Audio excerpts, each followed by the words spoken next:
నమస్కారం. గర్భధారణ సమయంలో సెర్విక్స్ ఈ మాట వినగానే చాలామందికి కొంచెం టెన్షన్ వస్తుంది కదా. కానీ నిజానికి మనం దాని గురించి భయపడాల్సిన అవసరమే లేదు. ఎందుకంటే అది మనకు సమస్య కాదు, ఒక రక్షకుడు లాంటిది. అవును, మన గర్భధారణకు ఒక గేట్ కీపర్. మరి ఈ గేట్ కీపర్ని ఎలా కాపాడుకోవాలో ఈరోజు మనం వివరంగా చూసేది. అవును, ఒక నిశ్శబ్ద హీరో. చూసారా, దాన్ని ఒక సమస్యలా చూడటం మానేసి ఇలా ఒక హీరోలా చూడటం మొదలుపెడితే చాలు, మన ఆలోచన విధానంలో ఎంత మార్పొస్తుందో.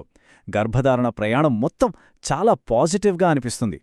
సరే, మరి ఈ సైలెంట్ గేట్ కీపర్ అసలు ఏం చేస్తుంది? దాని పనేంటి? సర్విక్స్ అంటే అదొక అద్భుతమైన, చాలా బలమైన కండరమనమాట. గర్భం దాల్చినప్పట్నుంచి డెలివరీ అయ్యేంతవరకు ఒక పటిష్టమైన తాళం వేసినట్టు గట్టిగా మూసుకుని ఉంటుంది. ఎందుకంటే లోపల ఉన్న బిడ్డను సురక్షితంగా కాపాడటానికి. అంతా బానే ఉంది కదా, కానీ ఇక్కడే ఒక చిన్న ట్విస్ట్ ఉంది. గర్భం నెలలు నిండే కొద్దీ ఈ గేట్ కీపర్ మీద ఒత్తిడి పెరుగుతూ పోతుంది. కొన్ని సహజమైన శక్తులు మనకు కనిపించకుండానే దాని బలాన్ని పరీక్షిస్తాయి. అసలు అవేంటి? ఆ సవాళ్ళేంటో చూద్దాం.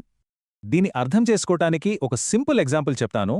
ఒక బెలూన్లో గాలి ఊది దాని మెడను గట్టిగా ముడివేస్తాం కదా, ఆ ముడి గాలి బయటకు పోకుండా ఎలా ఆపుతుందో, మన సర్విక్స్ కూడా గర్భాశయంలో బిడ్డను అంతే భద్రంగా ఉంచుతుంది. పొడవుగా, మందంగా, ఇంకా చాలా గట్టిగా మూసుకుని ఉంటుంది. సరే, ఇంతకీ ఆ ఒత్తిడికి కారణమేంటి? ముఖ్యంగా 3 శక్తులు పనిచేస్తాయి. మొదటిది చాలా సింపుల్, గ్రావిటీ. బిడ్డ ఉమ్మనీరు బరువు పెరిగే కొద్దీ కిందకు ఒత్తిడి పెరుగుతుంది. రెండవది గర్భాశయం సైజు పెరిగే కొద్దీ వచ్చే ప్రెషర్. ఇక మూడోది, ఇది కొంచెం బయలాజికల్. కొన్నిసార్లు మన శరీరంలోని కొన్ని సిగ్నల్స్ వల్ల సర్విక్స్ టైం అవ్వకముందే మెత్తబడటం మొదలవుతుంది. ఇక్కడే ఆశ్చర్యకరమైన విషయమేంటంటే, సర్విక్స్ పొడవు 5 నుంచి 10 మిల్లీమీటర్లు తగ్గినా కూడా అస్సలు ఏమీ తెలీదు. ఎలాంటి నొప్పి ఉండదు, ఏ సంకేతమూ ఉండదు. అందుకే దీన్ని నిశ్శబ్ద మార్పు అంటారు. ఇప్పుడు అర్థమైందా రెగ్యులర్ చెకప్స్ ఎందుకంత ముఖ్యమో? అయితే ఈ సైలెంట్ ప్రాబ్లంని ఎలా కనిపెట్టాలి? ఏదో అదృష్టం మీద ఆధారపడటం కరెక్ట్ కాదు కదా. అందుకే ఆశిస్తూ కూర్చోవడం కంటే తెలుసుకోవడం ముఖ్యం. సమస్యను ముందుగానే పసిగట్టి దాన్ని నివారించడమే అసలైన పరిష్కారం. దీనికోసం డాక్టర్లు ఒక సింపుల్ కానీ చాలా ఎఫెక్టివ్ 3 స్టెప్ మోడల్ని ఫాలో అవుతారు. అదే అంచనా వేసి నివారించు మోడల్. First step screening. సరైన సమయంలో అంటే 18 నుంచి 24 వారాల మధ్య సర్విక్స్ పొడవును చెక్ చేస్తారు. సెకండ్ స్టెప్ కొలవడం. కరెక్ట్ టూల్తో ఖచ్చితంగా మెజర్ చేస్తారు. ఇక ఫైనల్ స్టెప్ యాక్షన్. ఒకవేళ అవసరం అనుకుంటే ఆ గేట్ను బలోపేతం చేయడానికి ముందే రంగంలోకి దిగుతారు. ఖచ్చితంగా కొలవడమన్నాం కదా, మరి ఎలా? ఇక్కడ 2 రకాల స్కాన్స్ ఉన్నాయి.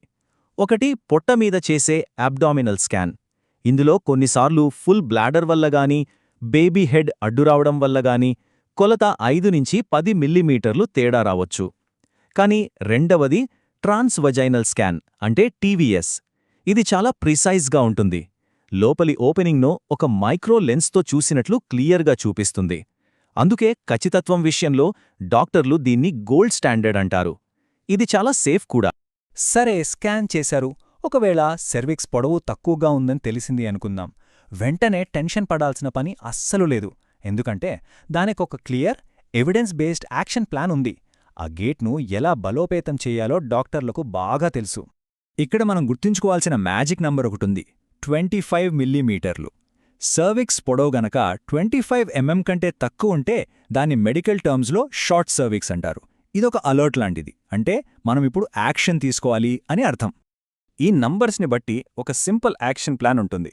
దీన్ని ఒక ట్రాఫిక్ లైట్ సిస్టంలా ఊహించుకోండి. పొడవు 30 mm కంటే ఎక్కువ ఉంటే అది గ్రీన్ జోన్.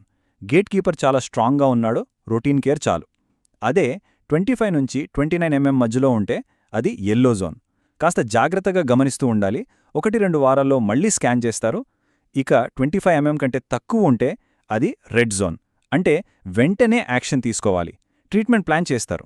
మరి యాక్షన్ అంటే ఏం చేస్తారు? గేట్ని రీఇన్ఫోర్స్ చేయడానికి ముఖ్యంగా 2 పద్ధతులున్నాయి. మొదటిది ప్రొజెస్టిరాన్ సపోర్ట్. ఇది ఒక హార్మోనల్ స్టెబిలైజర్ లాంటిది. ఇది గర్భాశయాన్ని రిలాక్స్డ్గా ఉంచి సెర్విక్స్ను గట్టిగా పట్టుకుని ఉండటానికి హెల్ప్ చేస్తుంది. రెండవది సెర్వికల్ సర్క్లేజ్. ఇది ఒక చిన్న సర్జికల్ స్టిచ్. అంటే ఆ గేట్కి మెకానికల్గా ఒక సపోర్ట్ ఇవ్వడానికి వేసే కుట్టు అనమాట. సరే, ట్రీట్మెంట్స్ గురించి తెలిసింది. కానీ ఈ టాపిక్ చుట్టూ చాలా అపోహలు, భయాలు తిరుగుతూ ఉంటాయి. వాటిలో నిజమెంత అబద్ధమెంతో ఇప్పుడు మనం క్లియర్గా తెలుసుకుందాం. అన్నింటికన్నా పెద్ద అపోహ బెడ్ రెస్ట్. ఇలాంటి సమస్య వస్తే 24 గంటలు మంచం మీదే పడుకోవాలి అనుకుంటారు. కానీ నిజమేంటంటే కంప్లీట్ బెడ్ రెస్ట్ మంచిది కాదు. కొన్నిసార్లు అది హానికరం కూడా. దానివల్ల బ్లడ్ క్లాట్స్ అయ్యే రిస్క్ పెరుగుతోంది. అందుకే ఇప్పుడు డాక్టర్లు మాడిఫైడ్ యాక్టివిటీని సజెస్ట్ చేస్తున్నారు. అంటే మరీ ఎక్కువ శ్రమ పడకుండా కొంచెం యాక్టివ్గా ఉండటం. ఇక ఫుడ్, ఇది ఇంకో పెద్ద అపోహ. అయ్యో బొప్పాయి తిన్నందువల్లే ఇలా అయ్యిందేమో, లేదా వేడి చేసే పదార్థాలు తిన్నానేమో అని బాధపడిపోతుంటారు. అస్సలు నిజం కాదు. ఇది మన శరీర నిర్మాణానికి సంబంధించిన సమస్య, మనం తినే ఫుడ్డుకు కాదు.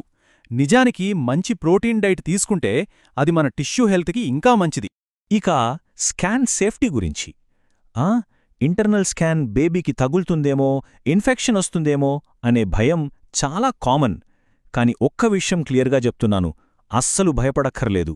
వాడే ప్రోబ్ పూర్తిగా స్టెరైల్ చేసి కవర్ వేసుంటుంది. అది గర్భాశయం లోపలికి వెళ్లవే వెళ్లదు, బేబీకి చాలా దూరంగా ఉంటుంది. ఇది 100% సురక్షితమైన ప్రొసీజర్. చూసారా, ఇన్ని విషయాలు తెలుసుకున్నాక మనకర్థం కావాల్సిందే ఒక్కటే: షార్ట్ సర్విక్స్ అనే డయాగ్నోసిస్ ఒక ఫైనల్ జడ్జ్మెంట్ కాదు. అది మనల్ని భయపెట్టే తీర్పు కాదు. అదొక రోడ్ మ్యాప్. మనం ఏం చేయాలో, ఎలా జాగ్రత్త పడాలో చెప్పే ఒక గైడ్. మన చేతిలో ఉన్న ఒక పవర్ఫుల్ ఇన్ఫర్మేషన్. అందుకే మన శరీరం ఇచ్చే కొన్ని చిన్న చిన్న సంకేతాల పట్ల మనం కూడా కొంచెం అప్రమత్తంగా ఉండాలి. ఉదాహరణకి, యోని భాగంలో కొంచెం ఒత్తిడిగా, బరువుగా అనిపించినా, లేదా ఎప్పుడూ లేని విధంగా ఒక రకమైన వెన్నునొప్పి వస్తున్నా, లేదా జిగటగా ఉండే మ్యూకస్ ప్లగ్ లాంటిది పడిపోయినా, లేదా ఏమాత్రం వాటర్ లీక్ అవుతున్నట్టు అనిపించినా అస్సలు ఆలస్యం చేయకూడదు. వెంటనే డాక్టర్తో మాట్లాడాలి. ఈ ఒక్క మాట చాలు ఎంత ధైర్యాన్నిస్తుందో కదా.